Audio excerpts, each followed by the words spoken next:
Welcome to Story Haven. Please relax. Remember to like, subscribe, and enjoy. The Adventure of the Illustrious Client. "It can't hurt now," was Mr. Sherlock Holmes's comment when, for the 10th time in as many years, I asked his leave to reveal the following narrative. So it was that at last I obtained permission to put on record what was, in some ways, the supreme moment of my friend's career. Both Holmes and I had a weakness for the Turkish bath. It was over a smoke in the pleasant lassitude of the drying-room that I have found him less reticent and more human than anywhere else. On the upper floor of the Northumberland Avenue establishment there is an isolated corner where two couches lie side by side, and it was on these that we lay upon September the 3rd, 1902, the day when my narrative begins. I had asked him whether anything was stirring, and for answer he had shot his long, thin, nervous arm out of the sheets which enveloped him, and had drawn an envelope from the inside pocket of the coat which hung beside him. "It may be some fussy, self-important fool. It may be a matter of life or death," said he, as he handed me the note. "I know no more than this message tells me." It was from the Carlton Club, and dated the evening before. This is what I read. "Sir James Damery presents his compliments to Mr. Sherlock Holmes, and will call upon him at 4:30 to-morrow. Sir James begs to say that the matter upon which he desires to consult Mr. Holmes is very delicate and also very important. He trusts, therefore, that Mr. Holmes will make every effort to grant this interview, and that he will confirm it over the telephone to the Carlton Club." "I need not say that I have confirmed it, Watson," said Holmes, as I returned the paper. "Do you know anything of this man Damery?" "Only that this name is a household word in society." "Well, I can tell you a little more than that. He has rather a reputation for arranging delicate matters which are to be kept out of the papers. You may remember his negotiations with Sir George Lewis over the Hammerford will case. He is a man of the world with a natural turn for diplomacy. I am bound, therefore, to hope that it is not a false scent, and that he has some real need for our assistance." "Our?" "Well, if you will be so good, Watson." "I shall be honoured." "Then you have the hour, 4:30. Until then we can put the matter out of our heads." I was living in my own rooms in Queen Anne Street at the time, but I was round at Baker Street before the time named. Sharp to the half-hour, Colonel Sir James Damery was announced. It is hardly necessary to describe him, for many will remember that large, bluff, honest personality, that broad, clean-shaven face, and above all that pleasant, mellow voice. Frankness shone from his grey Irish eyes, and good-humour played round his mobile, smiling lips. His loosened top hat, his dark frock-coat, indeed every detail, from the pearl pin in the black satin cravat to the lavender spats over the varnished shoes, spoke of the meticulous care in dress for which he was famous. The big, masterful aristocrat dominated the little room. "Of course I was prepared to find Dr. Watson," he remarked with a courteous bow. "His collaboration may be very necessary, for we are dealing on this occasion, Mr. Holmes, with a man to whom violence is familiar, and who will literally stick at nothing. I should say that there is no more dangerous man in Europe." "I have had several opponents to whom that flattering term has been applied," said Holmes with a smile. "Don't you smoke? Then you will excuse me if I light my pipe." If your man is more dangerous than the late Professor Moriarty, or than the living Colonel Sebastian Moran, then he is indeed worth meeting. May I ask his name?" "Have you ever heard of Baron Gruner?" "You mean the Austrian murderer?" Colonel Damery threw up his kid-gloved hands with a laugh. "There is no getting past you, Mr. Holmes. Wonderful! So you have already sized him up as a murderer?" "It is my business to follow the details of continental crime. Who could possibly have read what happened at Prague, and have any doubts as to the man's guilt? It was a purely technical legal point, and the suspicious death of a witness that saved him. I am as sure that he killed his wife when the so-called accident happened in the Splugen Pass as if I had seen him do it. I knew also that he had come to England, and had a presentiment that sooner or later he would find me some work to do. Well, what has Baron Gruner been up to? I presume it is not this old tragedy which has come up again?" "No, it is more serious than that. To revenge crime is important, but to prevent it is more so. It is a terrible thing, Mr. Holmes, to see a dreadful event, an atrocious situation, preparing itself before your eyes, to clearly understand whither it will lead, and yet to be utterly unable to avert it. Can a human being be placed in a more trying position?" "Perhaps not." "Then you will sympathize with the client in whose interests I am acting." "I did not understand that you were merely an intermediary. Who is the principal?" "Mr. Holmes, I must beg you not to press that question. It is important that I should be able to assure him that his honoured name has been in no way dragged into the matter. His motives are to the last degree honourable and chivalrous, but he prefers to remain unknown. I need not say that your fees will be assured, and that you will be given a perfectly free hand. Surely the actual name of your client is immaterial?" "I am sorry," said Holmes. "I am accustomed to have mystery at one end of my cases, but to have it at both ends is too confusing. I fear, Sir James, that I must decline to act." Our visitor was greatly disturbed. His large, sensitive face was darkened with emotion and disappointment.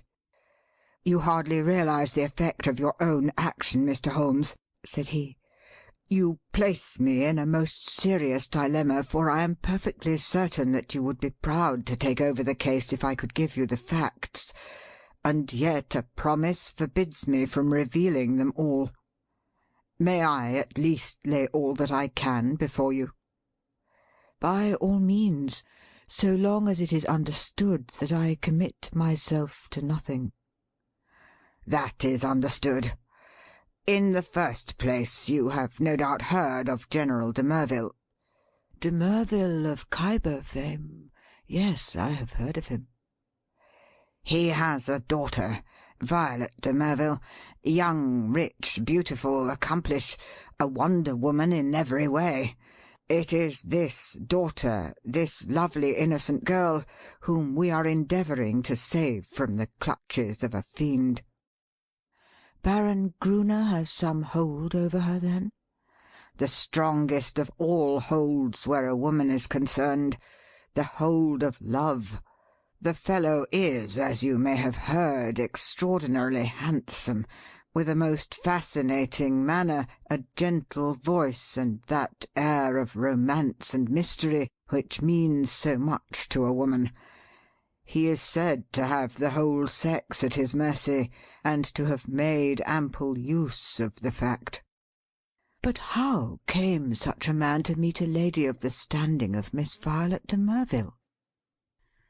"It was on a Mediterranean yachting voyage. The company, though select, paid their own passages. No doubt the promoters hardly realized the Baron's true character until it was too late. The villain attached himself to the lady, and with such effect that he has completely and absolutely won her heart. To say that she loves him hardly expresses it. She dotes upon him. She is obsessed by him. Outside of him there is nothing on earth. She will not hear one word against him. Everything has been done to cure her of her madness, but in vain. To sum up, she proposes to marry him next month. As she is of age and has a will of iron, it is hard to know how to prevent her. Does she know about the Austrian episode? The cunning devil has told her every unsavoury public scandal of his past life, but always in such a way as to make himself out to be an innocent martyr. She absolutely accepts his version, and will listen to no other. Dear me! But surely you have inadvertently let out the name of your client. It is, no doubt, General de Merville. Our visitor fidgeted in his chair. I could deceive you by saying so, Mr. Holmes, but it would not be true. De Merville is a broken man. The strong soldier has been utterly demoralized by this incident. He has lost the nerve which never failed him on the battlefield, and has become a weak, doddering old man, utterly incapable of contending with a brilliant, forceful rascal like this Austrian. My client, however, is an old friend, one who has known the General intimately for many years, and taken a paternal interest in this young girl since she wore short frocks. He cannot see this tragedy consummated without some attempt to stop it. There is nothing in which Scotland Yard can act. It was his own suggestion that you should be called in, but it was, as I have said, on the express stipulation that he should not be personally involved in the matter. I have no doubt, Mr. Holmes, with your great powers you could easily trace my client back through me, but I must ask you as a point of honour to refrain from doing so, and not to break in upon his incognito." Holmes gave a whimsical smile. "I think I may safely promise that," said he. "I may add that your problem interests me, and that I shall be prepared to look into it. How shall I keep in touch with you?" "The Carlton Club will find me, but in case of emergency there is a private telephone call. XX31. Holmes noted it down and sat, still smiling, with the open memorandum book upon his knee. "The Baron's present address, please." "Vernon Lodge, near Kingston. It is a large house. He has been fortunate in some rather shady speculations, and is a rich man, which naturally makes him a more dangerous antagonist." "Is he at home at present?" "Yes." "Apart from what you have told me, can you give me any further information about the man?" "He has expensive tastes. He is a horse fancier. For a short time he played polo at Hurlingham, but then this Prague affair got noised about and he had to leave. He collects books and pictures. He is a man with a considerable artistic side to his nature. He is, I believe, a recognized authority upon Chinese pottery, and has written a book upon the subject." "A complex mind," said Holmes. "All great criminals have that. My old friend Charlie Peace was a violin virtuoso. Wainwright was no mean artist. I could quote many more. Well, Sir James, you will inform your client that I am turning my mind upon Baron Gruner. I can say no more. I have some sources of information of my own, and I dare say we may find some means of opening the matter up." When our visitor had left us, Holmes sat so long in deep thought that it seemed to me that he had forgotten my presence. At last, however, he came briskly back to earth. "Well, Watson, any views?" he asked. "I should think you had better see the young lady herself." "My dear Watson, if her poor old broken father cannot move her, how shall I, a stranger, prevail? And yet there is something in the suggestion, if all else fails. But I think we must begin from a different angle. I rather fancy that Shinwell Johnson might be a help." I have not had occasion to mention Shinwell Johnson in these memoirs, because I have seldom drawn my cases from the latter phases of my friend's career. During the first years of the century he became a valuable assistant.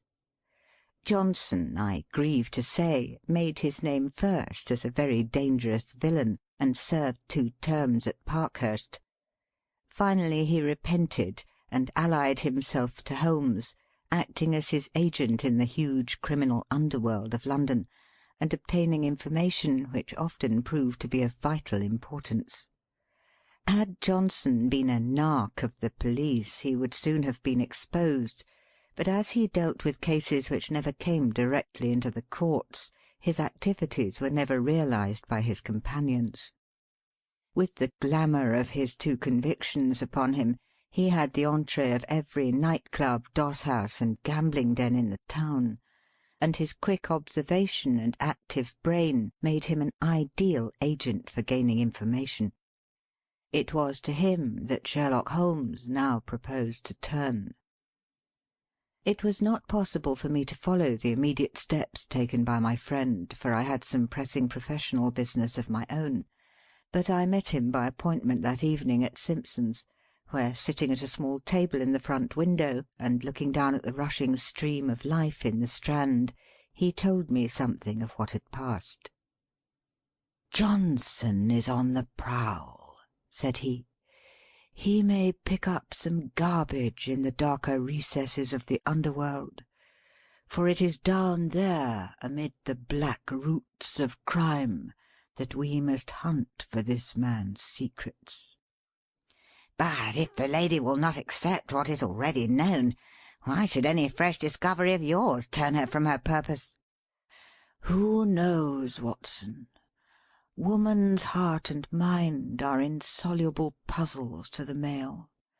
Murder might be condoned or explained, and yet some smaller offence might rankle. Baron Gruner remarked to me—" "He remarked to you?" "Oh, to be sure, I had not told you of my plans. Well, Watson, I love to come to close grips with my man. I like to meet him eye to eye, and read for myself the stuff that he is made of. When I had given Johnson his instructions, I took a cab out to Kingston, and found the Baron in a most affable mood." "Did he recognize you?" "There was no difficulty about that, for I simply sent in my card. He is an excellent antagonist, cool as ice, silky-voiced and soothing as one of your fashionable consultants, and poisonous as a cobra. He has breeding in him, a real aristocrat of crime, with a superficial suggestion of afternoon tea, and all the cruelty of the grave behind it. Yes, I am glad to have had my attention called to Baron Adelbert Gruner." "You say he was affable?" "A purring cat who thinks he sees prospective mice. Some people's affability is more deadly than the violence of coarser souls. His greeting was characteristic. "I rather thought I should see you sooner or later, Mr. Holmes," said he. You have been engaged, no doubt, by General de Merville to endeavour to stop my marriage with his daughter Violet. That is so, is it not?" I acquiesced. "My dear man," said he, "you will only ruin your own well-deserved reputation. It is not a case in which you can possibly succeed. You will have barren work, to say nothing of incurring some danger.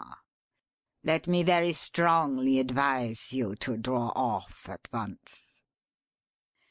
"It is curious," I answered, "but that was the very advice which I had intended to give you. I have a respect for your brains, Baron, and the little which I have seen of your personality has not lessened it. Let me put it to you as man to man.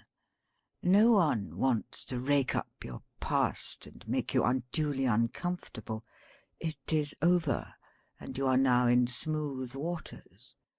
But if you persist in this marriage, you will raise up a swarm of powerful enemies who will never leave you alone until they have made England too hot to hold you. Is the game worth it?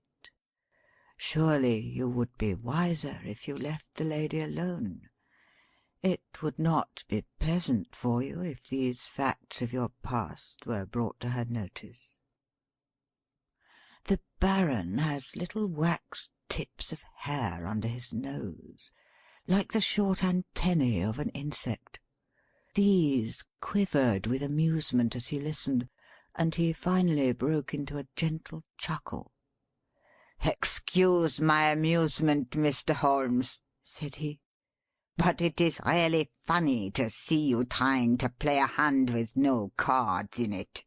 I don't think any one could do it better, but it is rather pathetic all the same. Not a colour card there, Mr. Holmes. Nothing but the smallest of the small." "So you think?" "So I know. Let me make the thing clear to you, for my own hand is so strong that I can afford to show it. I have been fortunate enough to win the entire affection of this lady. This was given to me in spite of the fact that I told her very clearly of all the unhappy incidents in my past life. I also told her that certain wicked and designing persons, I hope you recognize yourself, would come to her and tell her these things, and I warned her how to treat them. You have heard of post-hypnotic suggestion, Mr. Holmes. Well, you will see how it works, for a man of personality can use hypnotism without any vulgar passes or tomfoolery. So she is ready for you, and I have no doubt would give you an appointment, for she is quite amenable to her father's will, save only in the one little matter." Well, Watson, there seemed to be no more to say, so I took my leave with as much cold dignity as I could summon. But as I had my hand on the door-handle, he stopped me. "By the way, Mr. Holmes," said he, "did you know Lebrun, the French agent?" "Yes," said I. "Do you know what befell him?" "I heard that he was beaten by some Apaches in the Montmartre district and crippled for life." "Quite true, Mr. Holmes. By a curious coincidence, he had been inquiring into my affairs only a week before. Don't do it, Mr. Holmes. It's not a lucky thing to do. Several have found that out. My last word to you is go your own way and let me go mine. Goodbye." So there you are, Watson. You are up to date now. The fellow seems dangerous." "Mighty dangerous. I disregard the blusterer, but this is the sort of man who says rather less than he means." "Must you interfere? Does it really matter if he marries the girl?" "Considering that he undoubtedly murdered his last wife, I should say it mattered very much.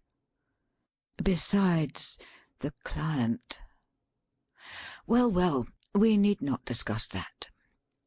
When you have finished your coffee you had best come home with me, for the blithe Shinwell will be there with his report." We found him sure enough, a huge, coarse, red-faced, scorbutic man, with a pair of vivid black eyes which were the only external sign of the very cunning mind within. It seems that he had dived down into what was peculiarly his kingdom, and beside him on the settee was a brand which he had brought up, in the shape of a slim, flame-like young woman with a pale, intense face, youthful, and yet so worn with sin and sorrow that one read the terrible years which had left their leprous mark upon her. "This is Miss Kitty Winter," said Shinwell Johnson, waving his fat hand as an introduction. "What she don't know, well, there, she'll speak for herself. Put my hand right on her, Mr. Holmes, within an hour of your message." "I'm easy to find," said the young woman. "Hell London gets me every time. Same address for Porky Shinwell. We're old mates, Porky, you and I. But, by cripes, there's another who ought to be down in a lower hell than we if there was any justice in the world. That is the man you are after, Mr. Holmes." Holmes smiled. "I gather we have your good wishes, Miss Winter." "If I can help to put him where he belongs, I'm yours to the rattle," said our visitor with fierce energy. There was an intensity of hatred in her white, set face and her blazing eyes, such as woman seldom and man never can attain. "You needn't go into my past, Mr. Holmes. That's neither here nor there. But what I am, Adelbert Gruner made me. If I could pull him down—" She clutched frantically with her hands into the air. "Oh, if I could only pull him into the pit where he has pushed so many!" "You know how the matter stands?" "Porky Shinwell has been telling me. He's after some other poor fool and wants to marry her this time. You want to stop it? Well, you surely know enough about this devil to prevent any decent girl in her senses wanting to be in the same parish with him." "She is not in her senses. She is madly in love. She has been told all about him. She cares nothing." "Told about the murder?" "Yes." "My Lord, she must have a nerve." "She puts them all down as slanders." "Couldn't you lay proofs before her silly eyes?" "Well, can you help us do so?" "Ain't I a proof myself? If I stood before her and told her how he used me—" "Would you do this?" "Would I? Would I not?" "Well, it might be worth trying. But he has told her most of his sins and had pardon from her, and I understand she will not reopen the question." "I'll lay he didn't tell her all," said Miss Winter. "I caught a glimpse of one or two murders besides the one that made such a fuss. He would speak of some one in his velvet way, and then look at me with a steady eye and say, 'He died within a month.' It wasn't hot air either. But I took little notice. You see, I loved him myself at that time. Whatever he did went with me, same as with this poor fool. There was just one thing that shook me. Yes, by cripes! If it had not been for his poisonous, lying tongue that explains and soothes, I'd have left him that very night. It's a book he has, a brown leather book with a lock, and his arms in gold on the outside. I think he was a bit drunk that night, or he would not have shown it to me." "What was it, then?" "I tell you, Mr. Holmes, this man collects women, and takes a pride in his collection, as some men collect moths or butterflies. He had it all in that book. Snapshot photographs, names, details, everything about them. It was a beastly book. A book no man, even if he had come from the gutter, could have put together. But it was Adelbert Gruner's book, all the same. Souls I have ruined. He could have put that on the outside if he'd been so minded. However, that's neither here nor there, for the book would not serve you. And if it would, you can't get it." "Where is it?" "How can I tell you where it is now? It's more than a year since I left him. I know where he kept it then. He's a precise, tidy cat of a man in many of his ways, so maybe it is still in the pigeon-hole of the old bureau in the inner study. Do you know his house?" "I've been in the study," said Holmes. "Have you, though? You haven't been slow on the job if you only started this morning. Maybe dear Adelbert has met his match this time. The outer study is the one with the Chinese crockery in it. Big glass cupboard between the windows. Then behind his desk is the door that leads to the inner study, a small room where he keeps papers and things." "Is he not afraid of burglars?" "Adelbert is no coward. His worst enemy couldn't say that of him. He can look after himself. There's a burglar alarm at night. Besides, what is there for a burglar, unless they got away with all this fancy crockery?" "No good," said Shinwell Johnson, with the decided voice of the expert. "No fence wants stuff of that sort that you can neither melt nor sell." "Quite so," said Holmes. "Well, now, Miss Winter, if you would call here to-morrow evening at 5, I would consider in the meanwhile whether your suggestion of seeing this lady personally may not be arranged. I am exceedingly obliged to you for your cooperation. I need not say that my clients will consider liberally—" "None of that, Mr. Holmes," cried the young woman. "I am not out for money. Let me see this man in the mud, and I've got all I've worked for. In the mud with my foot on his cursed face. That's my price. I'm with you to-morrow or any other day so long as you are on his track. Porky here can tell you always where to find me."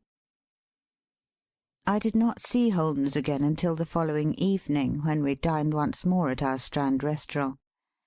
He shrugged his shoulders when I asked him what luck he had had in his interview. Then he told the story, which I would repeat in this way. His hard, dry statement needs some little editing to soften it into the terms of real life. "There was no difficulty at all about the appointment," said Holmes, "for the girl glories in showing abject filial obedience in all secondary things, in an attempt to atone for her flagrant breach of it in her engagement. The General phoned that all was ready, and the fiery Miss W. turned up according to schedule, so that at 5:30 a cab deposited us outside 104 Berkeley Square, where the old soldier resides. One of those awful grey London castles which would make a church seem frivolous. A footman showed us into a great yellow-curtained drawing-room, and there was the lady awaiting us, demure, pale, self-contained, as inflexible and remote as a snow-image on a mountain. I don't quite know how to make her clear to you, Watson. Perhaps you may meet her before we are through, and you can use your own gift of words. She is beautiful, but with the ethereal other-world beauty of some fanatic whose thoughts are set on high. I have seen such faces in the pictures of the old masters of the Middle Ages. How beast-man could have laid his vile paws upon such a being of the beyond, I cannot imagine. You may have noticed how extremes call to each other, the spiritual to the animal, the cave-man to the angel. You never saw a worse case than this. She knew what we had come for, of course. That villain had lost no time in poisoning her mind against us. Miss Winter's advent rather amazed her, I think. But she waved us into our respective chairs like a reverend abbess receiving two rather leprous mendicants. If your head is inclined to swell, my dear Watson, take a course of Miss Violet de Merville. "Well, sir," said she, in a voice like the wind from an iceberg, "your name is familiar to me. You have called, as I understand, to malign my fiancé, Baron Gruner. It is only by my father's request that I see you at all, and I warn you in advance that anything you can say could not possibly have the slightest effect upon my mind." I was sorry for her, Watson. I thought of her for the moment as I would have thought of a daughter of my own. I am not often eloquent. I use my head, not my heart. But I really did plead with her with all the warmth of words that I could find in my nature. I pictured to her the awful position of the woman who only wakes to a man's character after she is his wife, a woman who has to submit to be caressed by bloody hands and lecherous lips. I spared her nothing. The shame, the fear, the agony, the hopelessness of it all. All my hot words could not bring one tinge of colour to those ivory cheeks, or one gleam of emotion to those abstracted eyes. I thought of what the rascal had said about a post-hypnotic influence. One could really believe that she was living above the earth in some ecstatic dream. Yet there was nothing indefinite in her replies. "I have listened to you with patience, Mr. Holmes," said she. "The effect upon my mind is exactly as predicted. I am aware that my fiancé has had a stormy life, in which he has incurred bitter hatreds and most unjust aspersions. You are only the last of a series who have brought their slanders before me. Possibly you mean well, though I learn that you are a paid agent who would have been equally willing to act for the Baron as against him. But in any case I wish you to understand once for all that I love him and that he loves me, and that the opinion of all the world is no more to me than the twitter of those birds outside the window. If his noble nature has ever for an instant fallen, it may be that I have been specially sent to raise it to its true and lofty level. I am not clear," here she turned eyes upon my companion, "who this young lady may be?" I was about to answer when the girl broke in like a whirlwind. If ever you saw flame and ice face to face, it was those two women. "I'll tell you who I am," she cried, springing out of her chair, her mouth all twisted with passion. "I am his last mistress. I am one of 100 that he has tempted and used and ruined and thrown into the refuse heap, as he will you also. Your refuse heap is more likely to be a grave, and maybe that's the best. I tell you, you foolish woman, if you marry this man he'll be the death of you.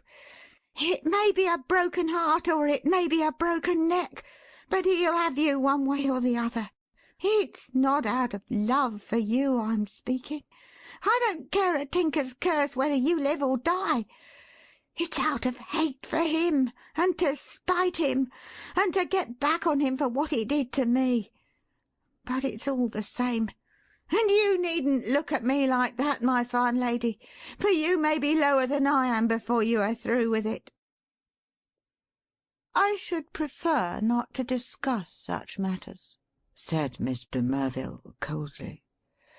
"Let me say once for all that I am aware of 3 passages in my fiancé's life in which he became entangled with designing women, and that I am assured of his hearty repentance for any evil that he may have done." "3 passages!" screamed my companion. "You fool! You unutterable fool!" "Mr. Holmes, I beg that you will bring this interview to an end," said the icy voice. "I have obeyed my father's wish in seeing you, but I am not compelled to listen to the ravings of this person." With an oath Miss Winter darted forward, and if I had not caught her wrist, she would have clutched this maddening woman by the hair. I dragged her towards the door, and was lucky to get her back into the cab without a public scene, for she was beside herself with rage. In a cold way I felt pretty furious myself, Watson, for there was something indescribably annoying in the calm aloofness and supreme self-complaisance of the woman whom we were trying to save. So now, once again, you know exactly how we stand, and it is clear that I must plan some fresh opening move, for this gambit won't work. I'll keep in touch with you, Watson, for it is more than likely that you will have your part to play, though it is just possible that the next move may lie with them rather than with us. And it did. Their blow fell, or his blow rather, for never could I believe that the lady was privy to it. I think I could show you the very paving-stone upon which I stood when my eyes fell upon the placard, and a pang of horror passed through my very soul. It was between the Grand Hotel and Charing Cross Station, where a one-legged news-vendor displayed his evening papers. The date was just 2 days after the last conversation. There, black upon yellow, was the terrible news-sheet: "Murderous attack upon Sherlock Holmes." End of Part 1 of The Adventure of the Illustrious Client.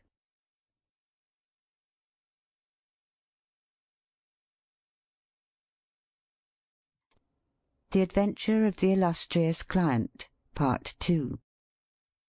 I think I stood stunned for some moments. Then I have a confused recollection of snatching at a paper, of the remonstrance of the man whom I had not paid, and finally of standing in the doorway of a chemist's shop while I turned up the fateful paragraph. This was how it ran: "We learn with regret that Mr. Sherlock Holmes, the well-known private detective, was the victim this morning of a murderous assault which has left him in a precarious position. There are no exact details to hand, but the event seems to have occurred about 12 o'clock in Regent Street, outside the Café Royal. The attack was made by 2 men armed with sticks, and Mr. Holmes was beaten about the head and body, receiving injuries which the doctors describe as most serious. He was carried to Charing Cross Hospital, and afterwards insisted upon being taken to his rooms in Baker Street. The miscreants who attacked him appear to have been respectably dressed men who escaped from the bystanders by passing through the Café Royal and out into Glasshouse Street behind it. No doubt they belonged to that criminal fraternity which has so often had occasion to bewail the activity and ingenuity of the injured man." I need not say that my eyes had hardly glanced over the paragraph before I had sprung into a hansom and was on my way to Baker Street. I found Sir Leslie Oakshott, the famous surgeon, in the hall, and his brougham waiting at the curb. "No immediate danger," was his report. "2 lacerated scalp wounds and some considerable bruises. Several stitches have been necessary.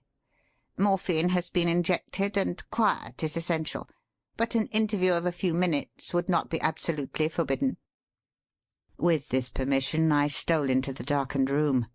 The sufferer was wide awake, and I heard my name in a hoarse whisper. The blind was 3/4 down, but one ray of sunlight slanted through and struck the bandaged head of the injured man. A crimson patch had soaked through the white linen compress. I sat beside him and bent my head. "All right, Watson. Don't look so scared," he muttered in a very weak voice. "It's not as bad as it seems." "Thank God for that!" "I'm a bit of a single-stick expert, as you know. I took most of them on my guard. It was the second man that was too much for me." "What can I do, Holmes? Of course it was that damned fellow who set them on. I'll go and thrash the hide off him if you give the word." "Good old Watson. No, we can do nothing there unless the police lay their hands on the men. But their getaway had been well prepared, we may be sure of that. Wait a little. I have my plans. The first thing is to exaggerate my injuries. They'll come to you for news. Put it on thick, Watson. Lucky if I live the week out. Concussion, delirium, what you like. You can't overdo it." "But Sir Leslie Oakshott—" "Oh, he's all right. He shall see the worst side of me. I'll look after that." "Anything else?" "Yes. Tell Shinwell Johnson to get that girl out of the way. Those beauties will be after her now. They know, of course, that she was with me in the case. If they dared to do me in, it is not likely they will neglect her. That is urgent. Do it tonight." "I'll go now. Anything more?" "Put my pipe on the table, and the tobacco slipper. Right. Come in each morning, and we will plan our campaign."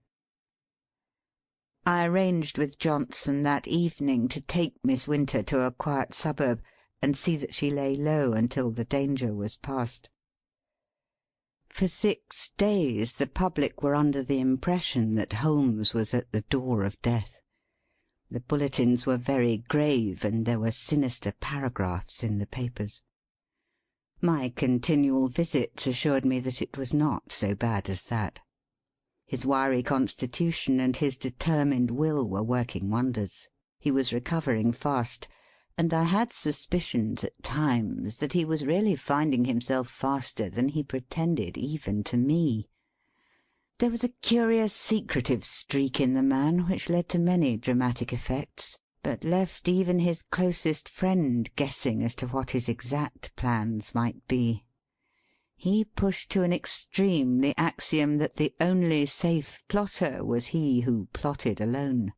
I was nearer him than any one else, and yet I was always conscious of the gap between.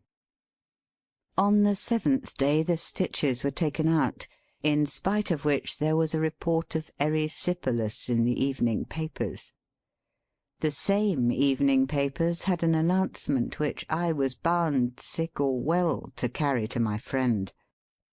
It was simply that among the passengers on the Cunard boat Ruritania, starting from Liverpool on Friday, was the Baron Adelbert Gruner, who had some important financial business to settle in the States before his impending wedding to Miss Violet de Merville, only daughter of, etc., etc. Holmes listened to the news with a cold, concentrated look upon his pale face, which told me that it hit him hard. "Friday!" he cried. "Only 3 clear days! I believe the rascal wants to put himself out of danger's way. But he won't, Watson. By the Lord Harry, he won't. Now, Watson, I want you to do something for me." "I am here to be used, Holmes." "Well, then, spend the next 24 hours in an intensive study of Chinese pottery." He gave no explanations, and I asked for none. By long experience I had learned the wisdom of obedience. But when I had left his room I walked down Baker Street, revolving in my head how on earth I was to carry out so strange an order. Finally I drove to the London Library in St. James's Square, put the matter to my friend Lomax, the sub-librarian, and departed to my rooms with a goodly volume under my arm. It is said that the barrister who crams up a case with such care that he can examine an expert witness upon the Monday has forgotten all his forced knowledge before the Saturday. Certainly I should not like now to pose as an authority upon ceramics.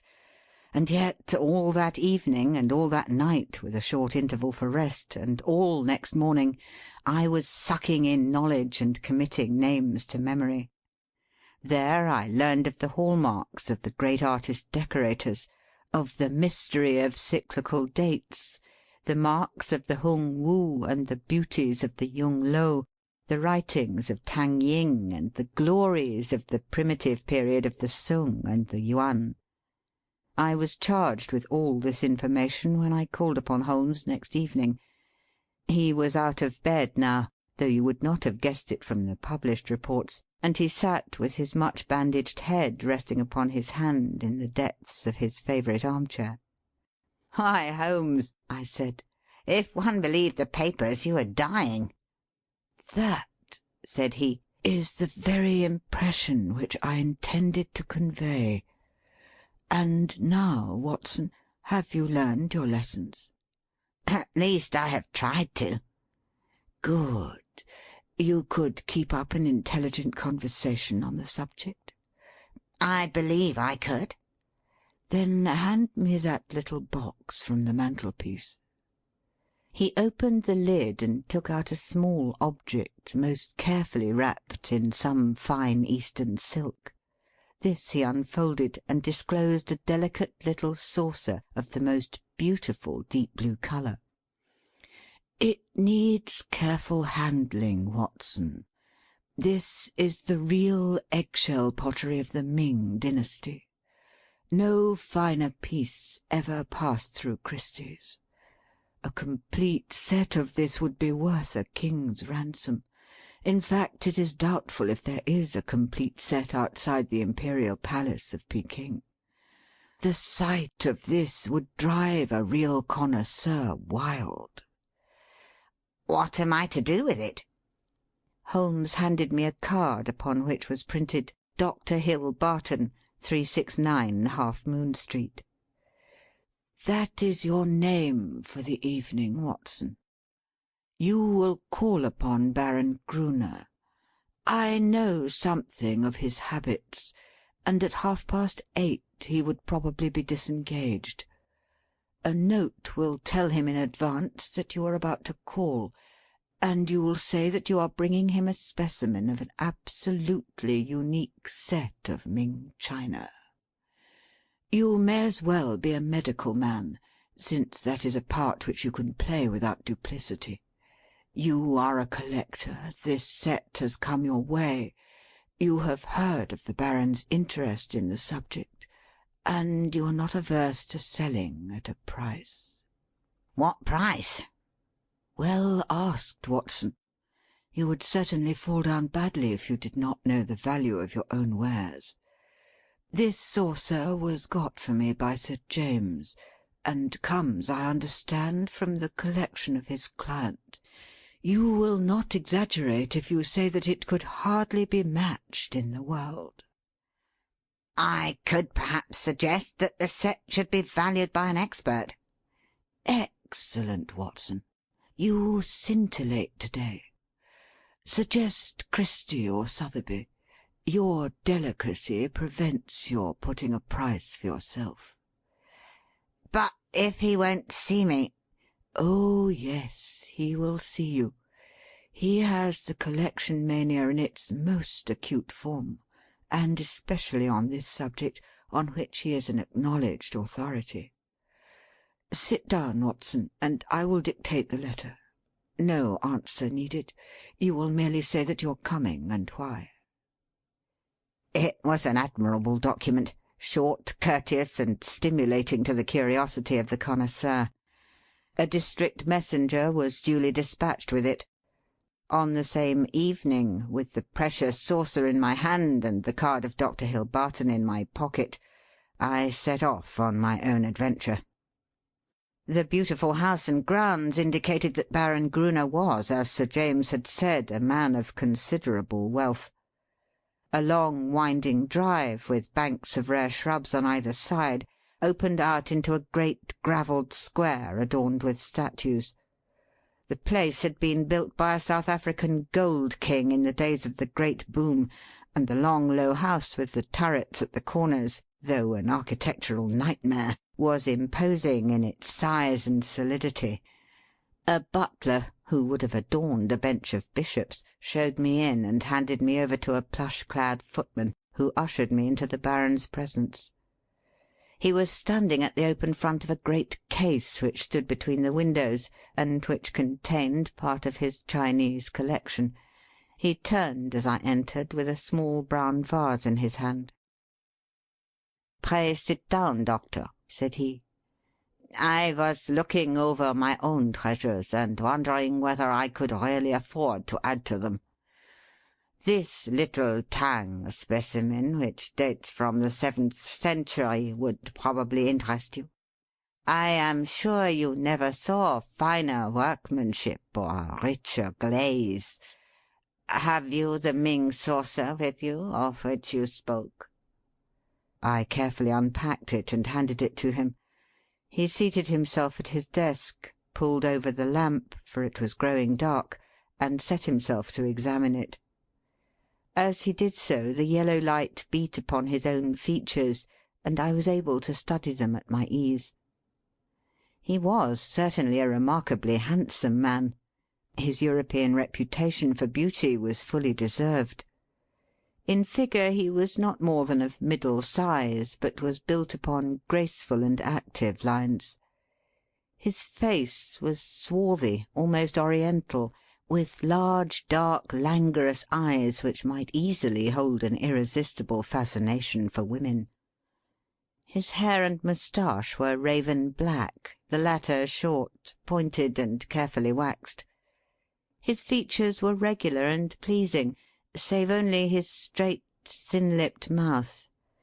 If ever I saw a murderer's mouth, it was there, a cruel, hard gash in the face, compressed, inexorable, and terrible. He was ill-advised to train his moustache away from it, for it was nature's danger signal, set as a warning to his victims. His voice was engaging and his manners perfect. In age I should have put him at little over 30, though his record afterwards showed that he was 42. "Very fine, very fine indeed," he said at last. "And you say you have a set of 6 to correspond. What puzzles me is that I should not have heard of such magnificent specimens. I only know of one in England to match this, and it is certainly not likely to be in the market. Would it be indiscreet if I were to ask you, Dr. Hilbarton, how you obtained this?" "Does it really matter?" I asked with as careless an air as I could muster. "You can see that the piece is genuine, and as to the value, I am content to take an expert's valuation." "Very mysterious," said he, with a quick, suspicious flash of his dark eyes. "In dealing with objects of such value, one naturally wishes to know all about the transaction. That the piece is genuine is certain. I have no doubts at all about that. But suppose I am bound to take every possibility into account that it should prove afterwards that you had no right to sell." "I would guarantee you against any claim of the sort." "That, of course, would open up the question as to what your guarantee was worth. My bankers would answer that. Quite so. And yet the whole transaction strikes me as rather unusual. You can do business or not, said I with indifference. I have given you the first offer as I understood that you were a connoisseur, but I shall have no difficulty in other quarters. Who told you I was a connoisseur? I was aware that you had written a book upon the subject. Have you read the book? No.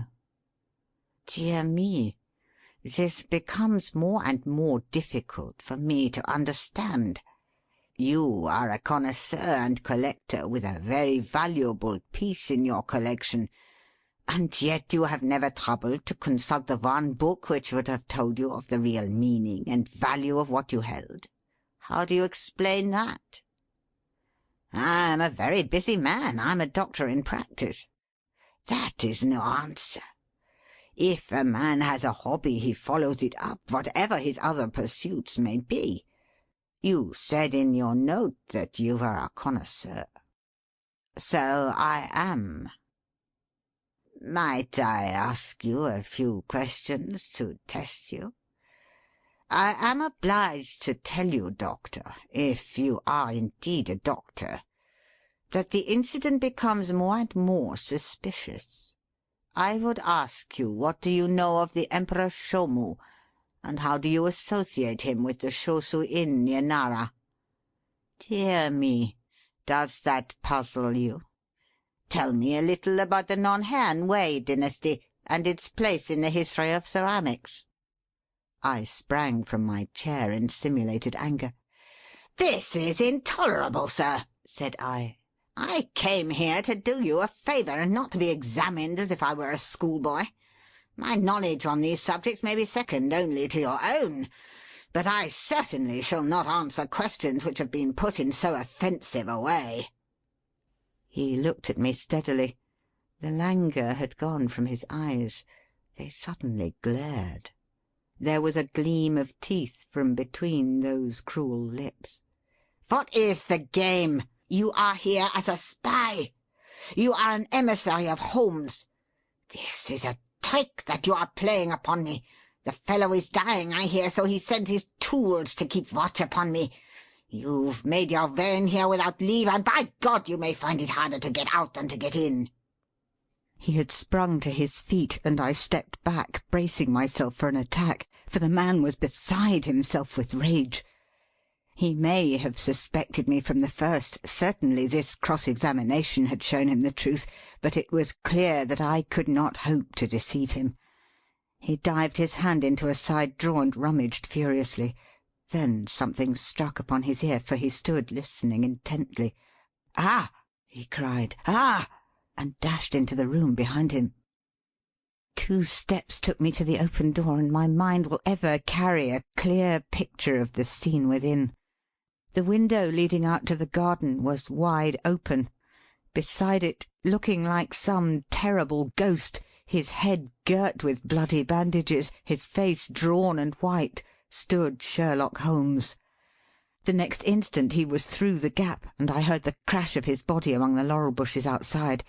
With a howl of rage, the master of the house rushed after him to the open window. And then, it was done in an instant, and yet I clearly saw it, an arm, a woman's arm, shot out from among the leaves.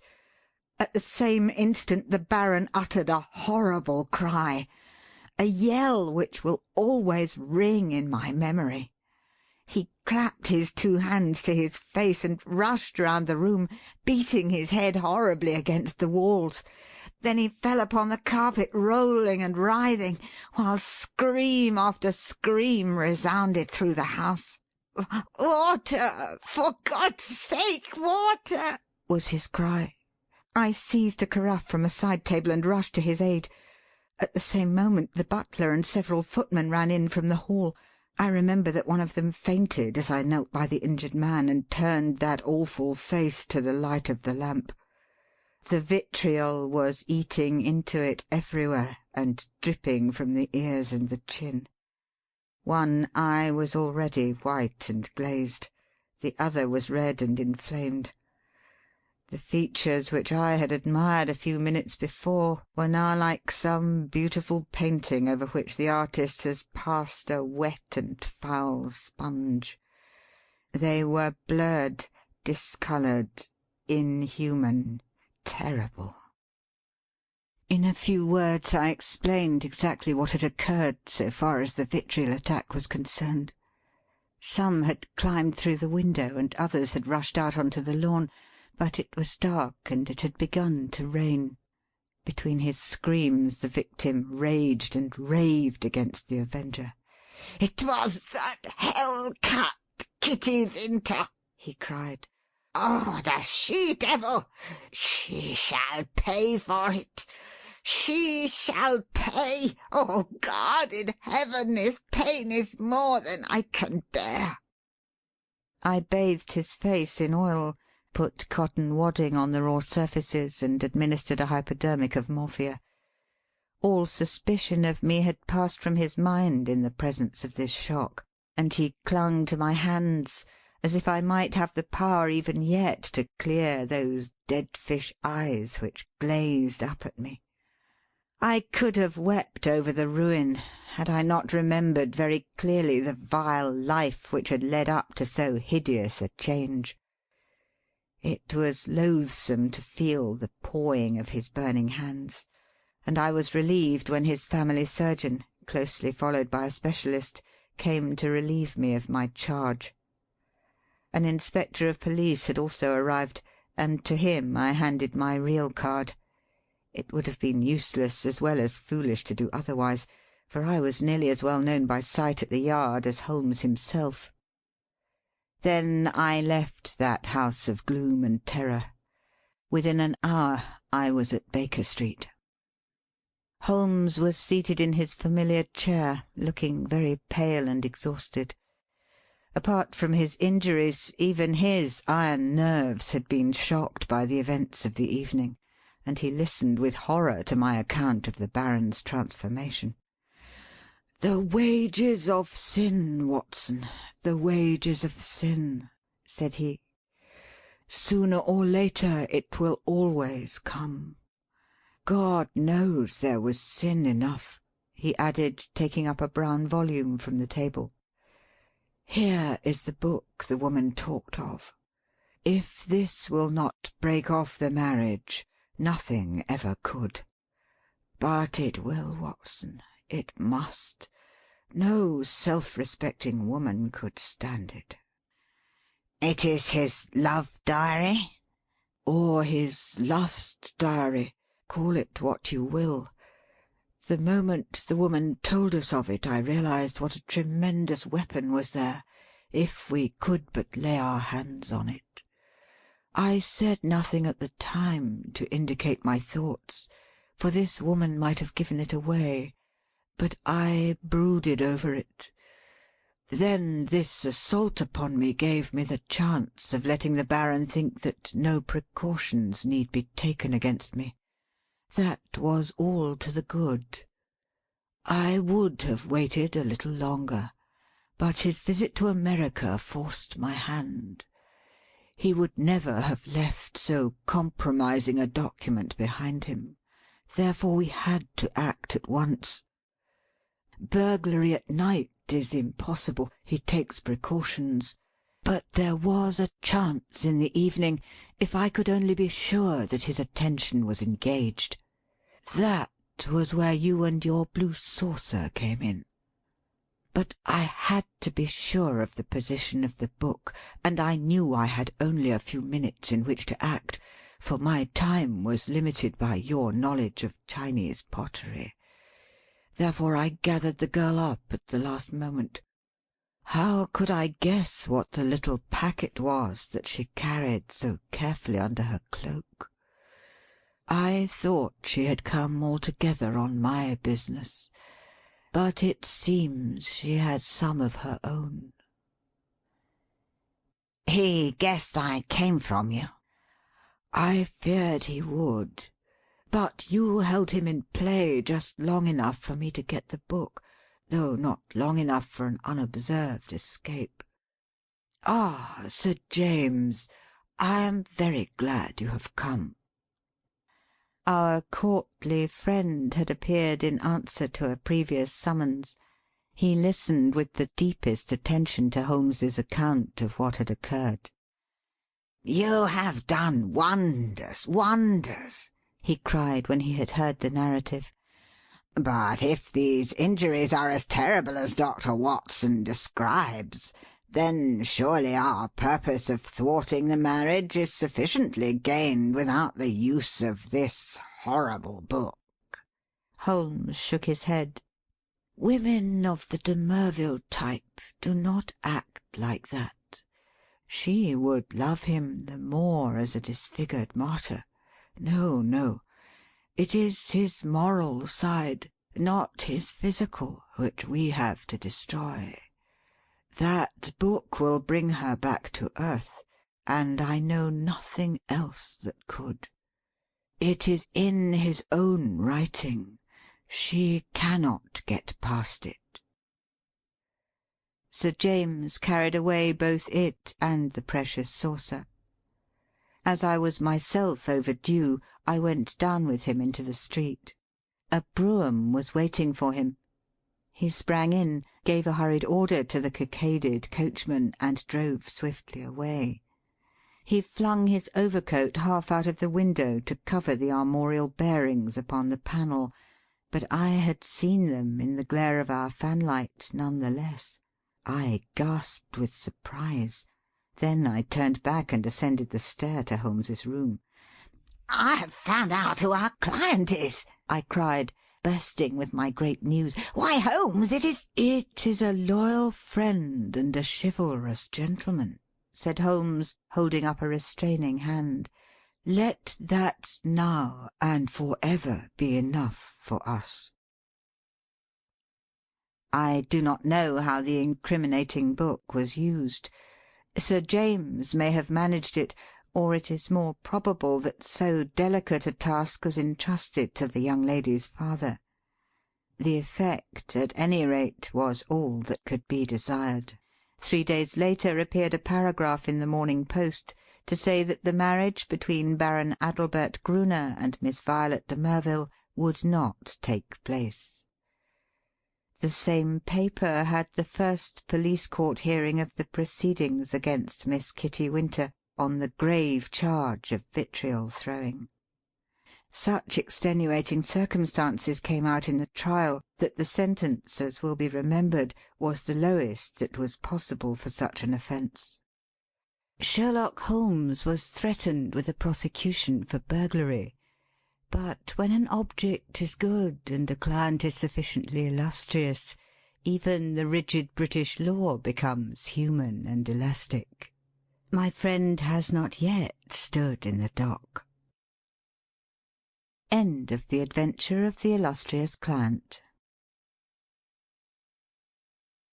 Thank you for listening.